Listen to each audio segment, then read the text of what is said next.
수혜자비가 내려와. 율동 알아? 어디가? 다 까먹었어?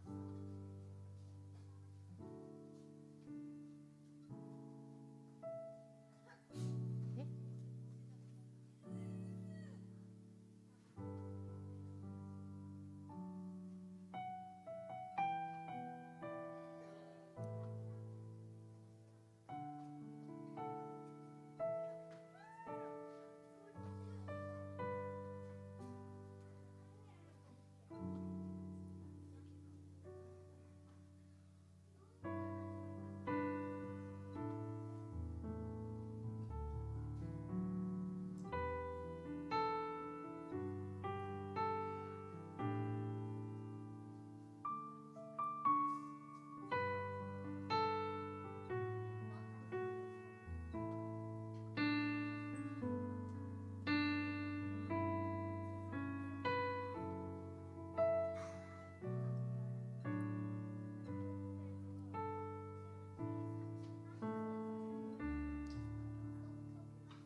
오늘 우리에게 주시는 말씀은 창세기 20장 10절로부터 18절의 말씀과 마가복음 1장 35절로부터 39절의 말씀입니다.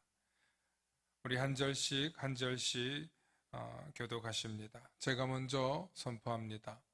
아비멜렉이 또 아브라함에게 이르되 내가 무슨 뜻으로 이렇게 하였느냐?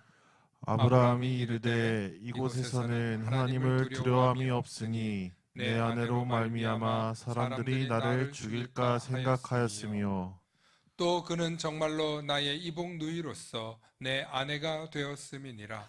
하나님이 나를 내 아버지의 집을 떠나 두루 다니게 하실 때에 내가 아내에게 말하기를 이후로 우리가 가는 곳마다 그대는 나를 그대의 오라비라 하라. 이것이 그대가 내게 베풀 은혜라 하였노라. 아비멜렉이 양과 소와 종들을 이끌어 아브라함에게 주고 그의 아내 사라도 그에게 돌려보내고 아브라함에게 이르되 내 땅이 내 앞에 있으니 내가 보기에 좋은 데로 거주하라 하고 사라에게 이르되 내가 은천계를 내 오라비에게 주어서 그곳으로 너와 함께한 여러 사람 앞에서 내 수치를 가리게 하였노니 내 일이 다 해결되었느니라. 아브라함이 하나님께 기도하매 하나님이 아비멜렉과 그의 아내 여종을 치료하사 출산하게 하셨으니 함께 하십니다. 여호와께서 이왕의 아브라함의 아내 사라의 일로 아비멜렉의 집의 모든 태를 닫으셨음이더라. 아멘. 우리 복음서의 말씀 함께 합독하십니다. 시작. 새벽 아직도 밝기 전에 예수께서 일어나 나가 한적한 곳으로 가사 거기서 기도하시더니 시몬과 및 그와 함께 있는 자들이 예수의 뒤를 따라가 만나서 이르되 모든 사람이 주를 찾나이다. 이르시되 우리가 다른 가까운 마을들로 가자. 거기서도 전도하리니 내가 이를 위하여 왔노라 하시고 이에 온 갈릴리에 다니시며 그들의 여러 회당에서 전도하시고 또 귀신들을 내쫓으시더라. 아멘. 오늘 말씀의 제목을 함께 선포해 주시기 바랍니다. 우리는 왜 기도해야 할까? 오늘 우리는 왜 기도해야 할까라는 제목으로 말씀이 선포될 때 큰 은혜 있으시기를 소망합니다. 축복의 사람 곁에는 축복의 사람이 있고요. 감사하는 사람 곁에는 감사의 사람이 찾아옵니다. 날마다 축복의 사람, 감사의 사람 되시길 축원합니다. 아멘. 우리가 인생을 살다 보면 우리의 힘과 능력으로 안 되는 일들을 경험할 때가 있습니다. 어려운 시험을 통과해야 될 때가 있고 취직해야 될 때가 있고 결혼 배우자를 만나야 할 때가 있고 승진과 진급을 해야 할 때가 있습니다. 또 중요한 계약을 따야 할 때가 있고 뭐라고 이루 말로 다 할 수 없는 기도의 제목들이 우리 삶의 순간순간 찾아옵니다. 특별히 누군가가 아플 때, 삶과 죽음의 기로에 서 있을 때, 아직 여생이 남아 있는데 큰 수술을 앞두고 있을 때 인간은 누구나 할 것 없이 기도를 합니다. 생명을 위해 특별히 우리는 기도를 합니다. 동서양을 막론하고 말이죠. 그런데 대부분의 사람들은 평상시에도 기도를 해야 하지만 그 사실을 잊고 살아갑니다. 왜 기도해야 하는 줄을 모르고 살아간다는 뜻입니다. 정말 큰 일을 앞둘 때는 기도하는 걸 알면서도 소소하고 작은 일들은 왜 기도하지 않을까요? 그런 분들을 볼 때 교회가 참 잘 가르쳐 드려야겠구나 하는 생각을 하게 됩니다. 왜 기도하는 삶을 살아야 할까요? 왜 기도하지 않으면 안 되는 걸까요? 많은 사람들은 기도의 능력이 있다는 것을 혹은 기도하는 사람들의 능력이 있다는 것을 모르고 살아갑니다. 그리고 대부분은 자신의 힘과 능력을 믿습니다. 아주 쉽게 말해서 밖에 나가서 수고하고 애써서 벌어들인 그 월급으로, 그 돈으로 모든 문제를 해결하면서 살아갈 수 있다고 착각합니다.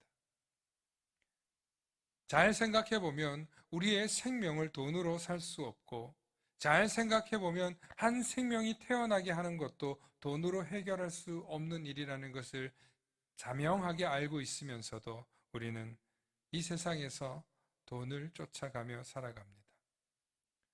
왜 힘들 때만 기도하고 힘들지 않을 때는 기도하지 않습니까? 그것은 단순히 신앙심이 부족해서일까요? 아니면 너무 바빠서일까요?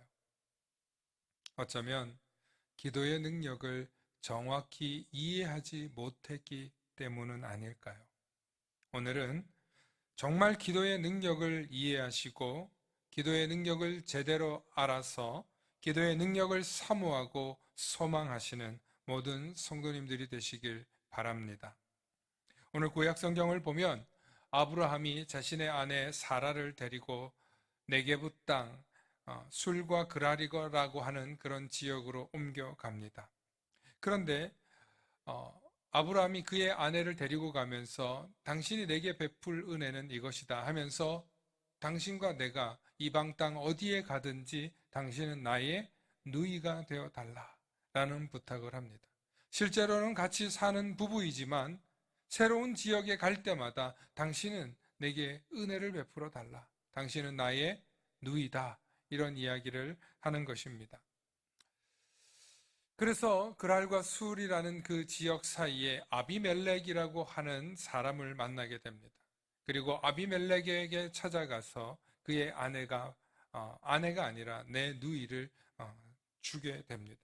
그런데 아비멜렉 꿈에 나타나서 그 여인은 남편이 있는 사람이다라는 꿈을 소리를 듣고 있게 되고 그래서 그 아비멜렉이 아브라함의 아내인 사라를 돌려보내 줍니다.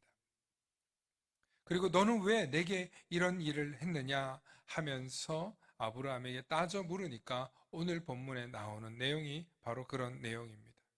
그런데 아브라함은 이런 전적이 한 번 더 있습니다. 언제 그렇습니까? 우리 창세기 13장 18절과 20절의 말씀 함께 보기 원합니다.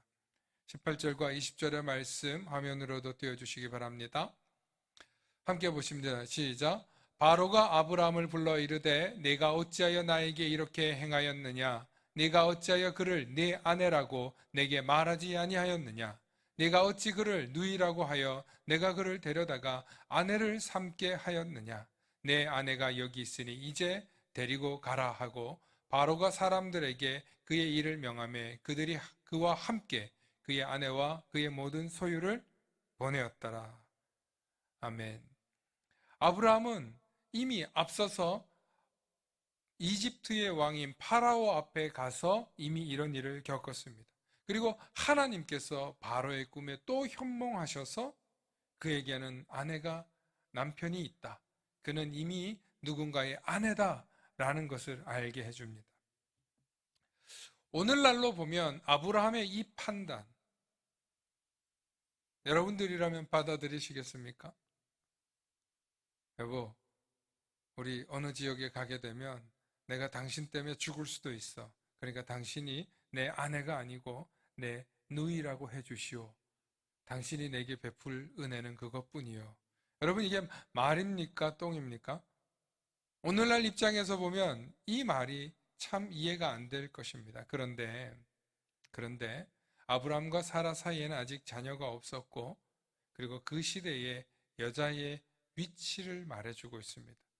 그 시대에 살고 있던 여성은 자손을 생산하는, 말 그대로 출산의 기능을 담당하는 한 부족의 어떻게 보면 재산, 이 정도 이상으로 생각하기 어려웠다는 것입니다.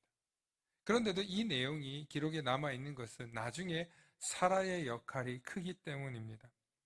오늘 아브라함이 네게부 땅 술과 그랄 지역에 도착했을 때 아비멜렉 왕에게도 동일한 수법으로 얘기를 했습니다.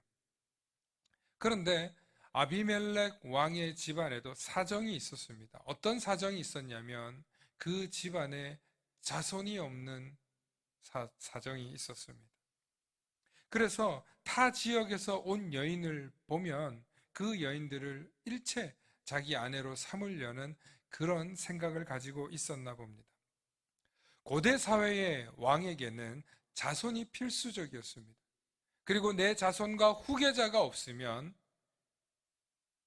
나의 노후의 문제와 내 족장, 내 부족의 안위의 문제가 아주 심각하게 도전받습니다.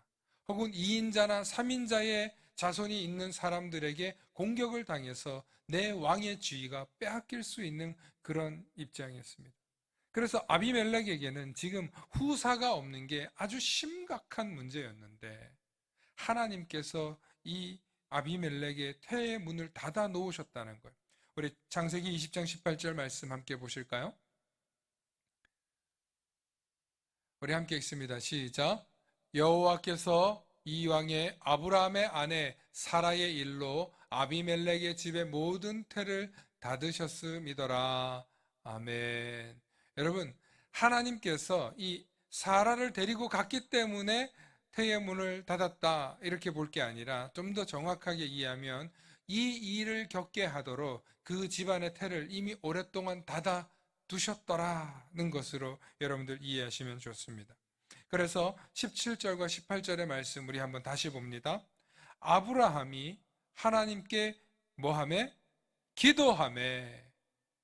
지금까지 제가 길게 굳이 왜 기도 얘기하시다가 목사님이 아브라함과 아비멜렉 얘기를 하지? 지금 오늘 이 말을 하기 위해서 여러분들에게 말씀을 꺼내는 거예요.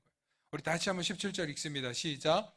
아브라함이 하나님께 기도하매 하나님이 아비멜렉과 그의 아내와 여종을 치료하사 출산하게 하셨으니. 아멘. 태의 문이 열렸습니다. 다시 이 이야기가 뭘 얘기를 하는지 좀 더 위로 올라가 보겠습니다. 창세기 20장 6절과 7절의 말씀 우리 함께 보십니다. 6절과 7절의 말씀입니다. 함께 읽습니다. 시작. 하나님이 꿈에 또 그에게 이르시되 네가 온전한 마음으로 이렇게 한 줄을 나도 알았으므로. 여기서 네가 누구냐면 아비멜렉이에요. 그런데 너를 막아 내게 범죄하지 아니하게 하였나니 여인에게 가까이 하지 못하게 함이 이 때문이라. 즉, 이 여인은 누군가의 이미 아내다 이런 뜻이에요. 이제 그 사람의 아내를 돌려보내라. 말씀 봅니다. 그는 선지자라 그가 너를 위하여 기도하리니 네가 살려니와. 자, 여기서 중요한 말이 있어요. 그가 뭘 위해서? 너를 위하여 기도하리니. 하나님이 처음 언급하셨어요. 아브라함이 먼저 기도했다는 게 아니라 아브라함이 너를 위하여 기도하리니. 이 말씀이 누구예요? 하나님이 꿈에 나타나서 그에게 얘기해 주는 거예요. 그래서 이 말씀 함께 읽습니다. 시작. 네가 살려니와 네가 돌려보내지 아니하면 너와 내게 속한 자가 다 반드시 죽을 줄 알지니라. 아멘. 여러분, 이게 무슨 소리입니까? 내가 지금 오늘 이야기한 거 안 들으면 너 죽어. 여러분, 여기서 죽는다는 의미는 이런 의미예요. 네 후손이 없어서 망하게 될 거라는 소리였어요. 그런데 오늘 이 기도라는 단어 처음으로 등장하는데, 이 기도를 통해서 아브라함이 그 집안의 아비멜렉과 그의 아내만이 아니에요. 여종을 치료하사, 여종이 뭐예요? 출산한다는. 그래서 이 왕의 아내와 여종들에게 치료하여서 출산할 수 있는 태의 문을 열었다는 거예요. 왕의 간절한, 아비멜렉의 간절한 바람이 있었는데, 하나님이 네가 악하게 이런 행동을 한 게 아니고 네가 얼마나 간절했는지 하나님이 아비멜렉의 중심을, 마음을 알고 계셨다는 거예요. 그래서 아브라함을 통해서 이 가정이 다시 태의 문이 열리고 아내와 여종을 치료하여서 출산하게 됐다는 거예요. 오늘 제가 이렇게 길게 기도의 능력을 설명하기 위해서 아브라함과 아비멜렉의 이야기를 왜 하냐면, 따릅시다. 기도는 선언이다. 기도는 판결문이다. 놀라운 것은 구약에서 이 기도라는 단어가 최초로 등장하는데 바로 오늘 이 본문에서 등장해요. 그러면 이 단어가 뭐냐면 원어가 팔랄이라는 거예요. 팔랄. 이 팔랄은 히브리어 원형으로 간섭하다, 중재하다 이런 뜻도 갖고 있지만 판결하다는 거예요. 화면으로 보여주시기 바랍니다. 여러분, 사전적인 의미로 판결하다, 분별하다, 중재하다 이런 뜻이에요. 최초의 기도는 선지자의 판결문이었다는 뜻이에요. 하나님께서 주시는 최초의 기도는 선지자의 판결문이었다는 거예요. 이게 왜 중요하냐면, 아브라함은 하나님의 약속을 받은 선지자로서 하나님을 알지 못하는 이 네게브 땅 그랄과 술이라는 지역에 와서 하나님을 알지 못하니까 나를 죽일까 하여서 아브라함은 지혜를 짜냈지만, 하나님께서는 간섭하셔서 인간의 지혜를 극복하시고 하나님의 방법으로 그에게 역사하셔서 그의 태의 문을 닫아 놓으셨다가 태의 문을 여신다는 거예요. 그리고 하나님께서는 그의 선지자의 기도를 통하여서 그 태의 문이 열린다는 것을 알려주셨다는 거예요. 여러분, 이게 기도의 굉장히 중요한 비밀이에요. 우리 그리스도인들은 교회에 와서 기도합니다. 특별히 또 여러분들이 섬기는 교회의 목사님의 기도를 여러분들이 굉장히 사모하고 받으시고 계시고 또 받으시는 줄로 믿습니다. 여러분, 교회를 모르는 사람들도요, 세상에 있는 사람들도요, 기도를 얼마나 사모하는지 몰라요. 무당에게 찾아가가지고, 귀신에게 찾아가가지고, 지금 나의 이 간절한 것을 위해서 뭐 해달라고 그래요? 기도해달라고 한다니까요. 그냥 기도만 해주는 게 아니에요. 그 기도가 영험하기 때문에 그냥 대가를, 보통의 대가를 하고 드리는 기도가 아니에요. 어마어마한 대가를 드리면서 기도해달라는 거예요. 그 무당의 기도가 대단하다고 믿고 그들을 찾아가가지고 기도를 요청한다니까요. 그런데 여러분들은 어떤 자세로 기도하고 계십니까? 그런데 여러분들은 선지자의 기도를 어떤 자세로 취급하고 계십니까? 정말 여러분들 그 기도에 영험함이 있음을 신뢰하십니까? 정말 그 기도에 능력 있음을 기대하십니까? 정말 그 기도 속에 하나님의 능력이 있을 것을, 하나님의 판결문이 있을 것을 기대하고 여러분들 간구하셨냐, 이 말이에요. 여러분들이 기도하는 가운데 그 기도를 중보해 주시는 분이 계세요. 누구예요? 예수 그리스도. 오늘 저와 여러분들은 예수 그리스도를 통하여서 그 기도가 상달될 것을 기도하며 마지막에 기도해요. 어떻게 해요? 예수님의 이름으로, 예수 그리스도의 이름을 받들어 예수님의 이름을 통하여서 저와 여러분들은 기도하는 놀라운 기도의 축복을 받으신 줄로 믿으시길 축원합니다. 그러므로 오늘 저와 여러분들은 기도할 수 있는 하나님의 귀한 제사장으로, 선지자로도 부름받을 수 있다는 거예요.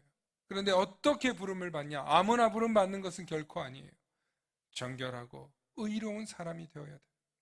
저는 오늘 이 아브라함이 하나님의 약속을 받은 자이기도 하지만 어떻게 아브라함을 통해서 하나님이 이렇게 역사하셨는가, 이 아비멜렉의 태의 문을 열으셨는가 하고 곰곰이 보니까 이미 창세기 18장에 아브라함이 하나님께 간구하는 기도가 있었어요. 어떤 기도였냐면 하나님께서 소돔과 고모라 성의 악함을 보시고 이 성을 멸하겠노라고 하시니까 하나님께 아브라함이 간구해요. 하나님, 그 성에 의인 100명이 있을 수도 있는데 그 성을 멸하셔서 하나님이 공의로운 분이라 하실 수 있겠습니까? 그럼 내가 의인 100명이 있으면 멸하지 않겠다. 하나님, 50명이 있어도 하나님 그곳에 의인이 있다면 그 성을 멸하실 수 있겠습니까? 50명. 그 다음 또 몇 명까지 얘기해요? 10명까지 이야기를 하는 거예요. 그렇게 해서 아브라함이 이 성을 살려달라고 하나님께 기도하는 이 기도를 뭐냐? 의인의 간구라고 우리는 얘기합니다. 오늘 저와 여러분이 살고 있는 이 세상에 정말 의인의 간구로 기도하는 사람들이 얼마나 있습니까? 오늘 저와 여러분들이 살고 있는 이 세상을 하나님께서는 의인의 기도를 통하여서 들으시고 구별하시고 판단하시고 변화시켜 나아가는 줄을 믿으시길 축원합니다. 그래서요, 매우 근본주의적인 신앙을 가진 아주 강력하게 자신들이 선별된 사람들이라고 믿는 사람들은요, 이렇게까지 기도해요. 오늘 나의 기도가 지구를 살렸다. 오늘 나의 이 기도가 세상을 살렸다. 이런 이야기를 하시는 분들이 있어요. 여러분, 여러분들의 기도로 여러분들의 가정을 살리고 계십니까? 정말 여러분들의 기도로 여러분들이 살고 계시는 지역과 이웃들과 여러분들의 형제들을 살리고 계십니까? 정말 우리의 기도를 통하여서 내 지인들과 내 가족들과 내가 속해 있는 곳을 살리고 계십니까? 오늘 이 시대에는 의인의 간구가 간절한 시대인 줄로 믿습니다. 과연 이 시대에, 이 세상에 여러분들 너무 안일하고 평안하게 생각하고 계시는데, 저는 뉴스를 볼 때마다 이제는 아주 핵전쟁에 대해서 얼마나 지금 도발적인 뉴스들이 나오는지 몰라요. 미국도 이렇게 얘기를 해요. 방어로만 핵을 사용하지 않겠다. 소련은 자국에 위협을 준다면 나는 핵을 사용하겠다. 중국은 핵무기가 더 증강시키고 있고 더 증산하겠다. 북한은 엊그제 뉴스에 뭐라 그랬습니까? 선제적 타격을 하겠다. 이런 말까지 했습니다. 여러분, 핵이 터진다는 건요, 하루아침에 수백만 명이 죽을 수도 있고 수천만 명까지 죽을 뿐만 아니라 우리가 지금까지 이뤄놓은 모든 문화적인 업적, 문화적인 강국, 뭐 어떻게 잘 살고 있는 거 다 소용없어요. 하루아침에 무너지는 거예요. 그런데 지금 전 세계의 강국들이 미친 정책을 펼치고 있는 이 시대에 여러분들 기도하지 않을 수 있겠습니까? 여러분, 평화를 위해서 기도하고 계십니까? 잘 먹고 잘 사는 것은 위해서 기도하면서도 평화를 위해서 여러분들 간구하고 계십니까? 위정자들의 올바른 정치를 위해서 기도하고 계십니까? 정말 이 나라와 이 민족뿐만 아니라 전 세계에 피폐해져 있는 가난한 민족들을 위해서 기도하고 계십니까? 우리가 과연 기도한다고 하면서 얼마나 우리는 나라와 민족뿐만 아니라 전 세계에 흩어져 있는 가난한 난민들을 위해서, 전쟁 속에 지금 고통당하고 있는 우크라이나를 위해서, 혹은 난민들이 있는 그곳을 위해서 우리는 기도하고 있냐 이 말이에요. 이 한국이 잘 살기 시작하면서 이기적인 기도만 하고 있다는 것이 문제입니다. 내 교회, 내 성도, 내 가족, 내 직장.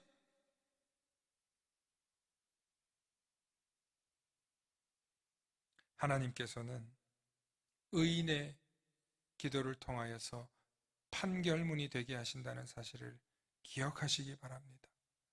오늘 저와 여러분들이 어떤 기도를 하느냐에 따라서 이 세상에 평화가 유지되고 확산될 수 있는 것이고, 우리가 어떤 기도를 하느냐에 따라서 이 세상이 더욱더 악랄해지고 악해지고 더 극악으로 치달아서 결국에는 서로가 서로를 파괴하고 죽이는 세상이 온다는 사실을 저와 여러분들은 기억하셔야 합니다. 그러므로 우리 그리스도인들이 해야 될 꼭 필요한 기도 중에 하나는 뭐냐? 평화를 위한 기도를 하시길 축원합니다. 의인의 간구가 있으시기를 축원합니다. 그래서 우리가 간절한 기도를 주님 앞에 올려드릴 때 주님이 들으시고 우리와 우리 주변에 있는 사람들을 살리시는 줄로 믿습니다.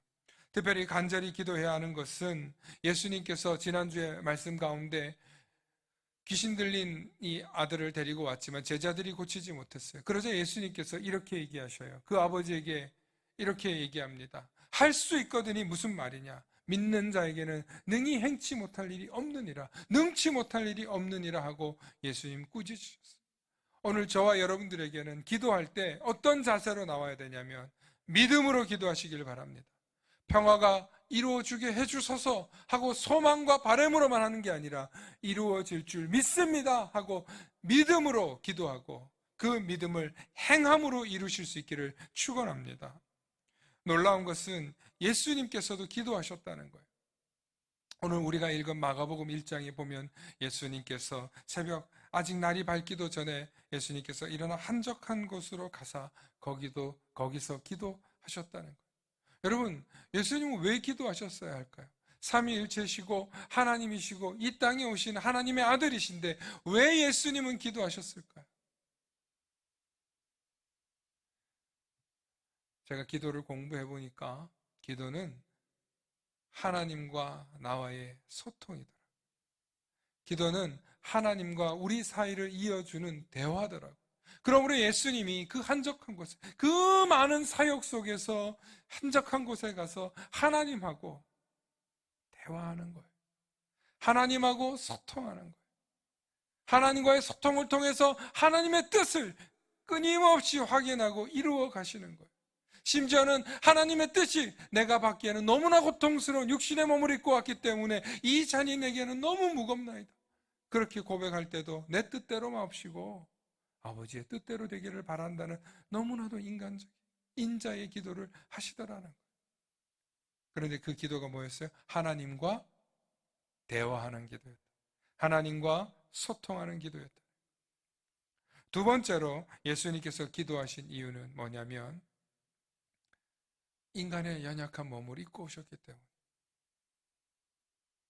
두 번째로 예수님께서 기도하신 모양은 인간의 몸을 입고 오셨기 때문에 우리와 똑같은 고통을 체험하시고 배고픔과 굶주림을 경험하셨기 때문에 우리 인간의 겸손의 본이 되시려고, 우리 인간의 기도의 본이 되시려고, 삶의 본이 되시려고 제자들에게 보여주신 거예요.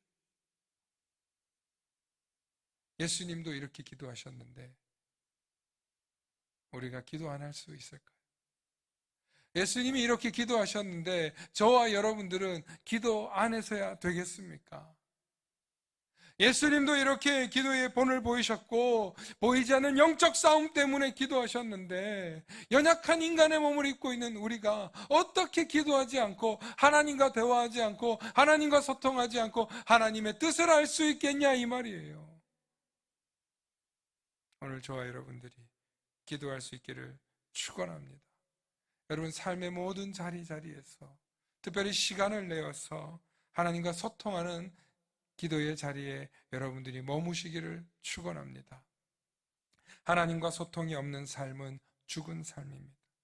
예수님께서 기도의 본을 보이셨던 것처럼 참된 기도의 본을 따라가시는 저와 여러분들 되시길 축원합니다. 마지막으로 오늘 5월 첫 달 가정의 달입니다. 많은 사람들이 가정이 깨지고 가정에 아픔이 있는 분들이 많아서 5월 달을 정말 힘들어합니다. 저에게도 가끔 상담 오시는 분들의 연락을 받으면 가정 때문에 교회를 가기 싫고 가정 설교하는 게 참 부담스럽다는 이야기를 하는 분들이 있습니다. 5월 달에는 유독 가정 설교가 많은 이유도 그 때문이겠죠. 그런데 이 가정 설교를 듣는 이 이야기가 힘든 이유는요, 여러분들 그 마음속에 죄가 있기 때문입니다. 무슨 소리냐면 가정이 깨어진 이유, 자녀들이 탈선하는 이유, 집안에 문제가 생기는 이유 들을 때마다 찔리고 괴롭고 아프죠.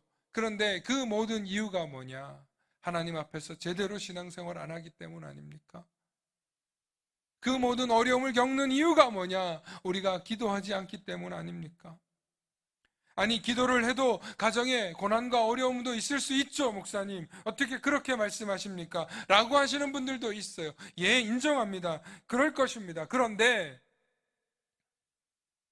기도하면 반드시 승리합니다. 기도하면 최후에 승리하게 되어 있기 때문에 기도하라고 말씀드리는 거고, 하나님을 의지하라고 말씀드리는 거고, 예배를 사모하라고 말씀드리는 거예요. 그래서 기도하며 믿음으로 나아가면 반드시 승리하게 되어 있기 때문에 기도하지 않으면 안 된다는 말씀을 드리는 것입니다. 신학자이자 영국의 영적 대각성 운동을 일으킨 조나단 에드워드라고 하는 목사님이 있습니다. 이 목사님 가정은 가정과 모든 후손이 하나님을 믿고 구원을 받게 해달라고 기도했을 뿐만 아니라 항상 이 부부는 가정과 자녀들을 위해 기도하고 복음을 위해서 헌신했습니다. 이런 기도의 사실을 알고 있던 한 학자는 그의 4대까지 조사를 했는데 정말로 이 자손들이 모두 하나님을 믿고 있을 뿐만 아니라 영국과 미국의 최고의 가문으로 선정되었는데 그 가문이 에드워드 조나단 가문입니다. 여러분, 제가 잠깐 읽어드리겠습니다. 화면으로도 좀 보여주시기 바랍니다. 조나단 에드워드는 그는 경건한 여자와 결혼해서 1394명의 자손을 두었다. 그 중에 295명이 대학을 졸업했고 그들 가운데 13명이 대학 총장이 되었고, 여러분 이게 언제적 얘기냐면요, 18세기에서 19세기 얘기예요. 65명이 교수가 되었으며 3명이 연방 상원 의원이 선출되었고 3명은 주지사였고 30명은 판사였으며 102명은 변호사였고 56명은 의사이며 75명은 군대의 장교가 되었으며 100명은 유명한 선교사와 목사와 작가가 되었으며 1명은 미국의 재무장관 감사관이 되었고 다른 한 사람은 미국의 부통령이 되었더라. 어마어마한 가문이 되었고 이 가문을 지금도 따를 수 있는, 이길 수 있는 가문이 없다고 얘기합니다. 신학자이자 성 어거스틴은 어머니가 이단에 빠져있는 아들을 위해서 조로아스트교라는 이상한 종교에 빠졌습니다. 그 아들을 위해 20년 넘게 기도했더니 결국에는 어머니가 돌아가시기 한 달 전에 돌아와서 그가 회심해서 큰 업적을 이뤘는데, 여러분들이 잘 아는 성 어거스틴의 고백록을 쓴 분이에요. 이 이야기를 통해서 얼마나 많은 사람들이 회심하고 돌아왔는지 모릅니다.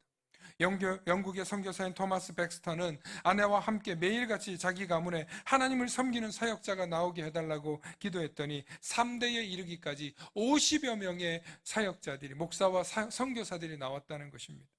기도는 하나님께 우리의 간절한 바램을 이야기하는 것이기도 하지만 하나님과의 대화하고 하나님과의 소통하는 거예요. 오늘 저와 여러분들이 기도하면 바라고 꿈꾸는 모든 소망들이 이루어질 뿐만 아니라 하나님의 위대한 사람들로 쓰임받고 위대한 가문이 될 수밖에 없다는 것입니다. 할렐루야. 그러므로 우리가 기도하지 않으면 얼마나 손해를 본다는 것을 깨달으셔야 돼요. 여러분, 이렇게 얘기하면 여러분들 잘 알아들으실 거예요. 기도 안 하면, 따라합시다. 기도 안 하면 10억씩 손해를 본다. 기도해야 될까 안 해야 될까? 여러분, 이렇게 산술적으로 얘기를 해드려야 여러분들 잘 알아들으시는 것 같아요. 여러분, 기도하지 않으면 우리 속에 있는 놀라운 축복이요 다 날아가는 거예요. 영적인 능력들이 다 날아가는 거예요. 여러분, 기도의 자리에 나오셔서 기도하실 때 여러분이 상상도 못했던 물질적인 축복이 아니라 하나님의 축복의 가문이 되시고 놀라운 축복이 여러분들의 삶과 자녀와 후손들에게 흘러내려가는 줄로 믿습니다. 그런데 기도하지 않으면 그 모든 것을 다 빼앗기고 잃어버리게 된다는 것입니다. 오늘도 이 시간 예수님께서 기도하신 것처럼, 예수님께서 하나님과 대화하기 위해 기도하셨던 것처럼, 예수님께서 오늘 저와 여러분들에게 본이 되기 위해서 기도하셨던 것처럼 저와 여러분들이 기도하시는 삶을 사시고 기도 없이는 살 수 없다. 기도 없이는 기적도 나타날 수 없다는 사실을 기억하시면서 기도하시는 저와 여러분들 되시길 축원합니다.